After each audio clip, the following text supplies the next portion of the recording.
Good morning everybody. Time ఇప్పుడు 5:30 అయిందండి. ఇప్పుడు మనం చించినాడు బ్రిడ్జ్ మీద ఉన్నాం. నేను పాలకొల్లు నుంచి అమలాపురం వెళ్తున్నాను. ఇది చించినాడు బ్రిడ్జ్ కన్స్ట్రక్షన్లో ఉంది.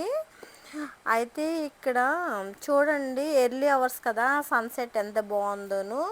చాలా పీస్ఫుల్గా ఉంటుంది చూడటానికి.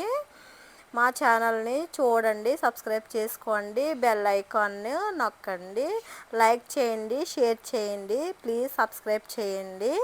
కొత్తగా పెట్టాను ఛానల్ అండి. కామెంట్స్ పెట్టండి ఎలా ఉంది ఏంటి. నెక్స్ట్ ఇంకోటి ఏంటంటే, హైవే అప్పుడు హెవీ వెహికల్స్ వెళ్ళట్లేదండి, జస్ట్ మామూలుగా ఆటో, కార్లు అవి వెళ్తున్నాయి అన్నమాట చించినాడ బ్రిడ్జ్ మీద నుంచి. ఇది ఇంకా కన్స్ట్రక్షన్లో ఉందండి. సో నా ఛానల్ని అయితే చూడండి, లైక్ చేయండి ప్లీజ్ అండి. ఎవరైనా పాలకొలకు వస్తే చూడండి, సన్సెట్ అయితే చాలా బాగుంది. చక్కగా వ్యూ అయితే చాలా బాగుందండి. 5:30కి చించినాడ బ్రిడ్జ్ నుంచి చూస్తే చాలా నీట్గా అందంగా కనిపిస్తుంది. ఓకేనండి మరి. Okay, thank you for giving this opportunity guys.